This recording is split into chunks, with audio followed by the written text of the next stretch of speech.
لگا کر رہے تھے۔ عید الفطر کی آمد ہے اور بھوانا شہریوں نے عید کی خریداری کا سلسلہ تیز کر دیا۔ امی پور بنگلہ روڈ پر لگائے گئے جمعہ بازار میں خریداروں کا رش بڑھ گیا۔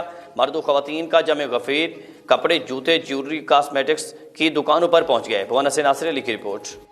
عید کی آمد ہے، شہریوں نے عید کی خریداری کا سلسلہ تیز کر دیا۔ شہریوں نے امین پور بنگلہ روڈ پر لگائے گئے سستے بازار کا رخ کر لیا۔ مرد و خواتین کا کپڑے، جوتے، جیولری، کاسمیٹک کی دکانوں پر رش لگ گیا ہے۔ ہمارا مسلمانوں کا ایک تہوار ہے، خوشی کا تہوار ہے۔ اس خوشی میں ہمیں سال پورا انتظار رہتا ہے کہ ہم عید آئیں۔ ہمارے بچے بھی خوشی سے عید کا اب رخ، عید کا شاپنگ کے لیے اسے بازار میں کا رخ کیا ہم نے۔ تو کپڑا، جوتی، مہندی، جولری، یہ وہ جو سامان ہے نا، بچوں کے ساتھ وہ بھی لے رہے ہیں۔ بچے بھی خوش ہیں، ہم بھی خوش ہیں۔ اس حوالے سے شہریوں کا کہنا تھا کہ عید ہمارا مذہبی تہوار ہے جس کو ہم عقیدت و احترام سے مناتے ہیں۔ ان کا کہنا تھا کہ عید کا انتظار ہمیں سارا سال رہتا ہے۔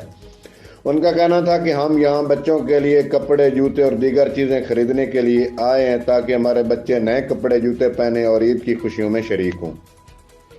شہریوں کا کہنا تھا کہ اوپن مارکیٹ میں مہنگائی ہے، ہر چیز کے دام 2 گنا ہو گئے ہیں جو قوت خرید سے باہر ہیں۔ ان کا کہنا تھا کہ ہم سستے بازار میں آئے، یہاں چیزیں سستی مل رہی ہیں، کپڑے، جوتے، جیولری، کاسمیٹک، چوڑیوں کے ریٹ کم ہیں جو ہم بآسانی خرید سکتے ہیں۔ پینٹ شرٹ لیے بہت سستی مل رہی ہے اور ہم کو بھی 1 سال کا انتظار تھا عید کا تہوار کب آئے گا۔ بچے کہتے ہیں کہ ہم یہاں سے پینٹ، شرٹیں اور دیگر چیزیں خریدی ہیں، ہم پہن کر عید کی نماز ادا کریں گے اور دوستوں کے ساتھ مل کر عید منائیں گے۔ کیمرہ مین غلام عباس کے ساتھ ناصر علی، سٹی نیوز بوانا۔ سناما کی کم عمر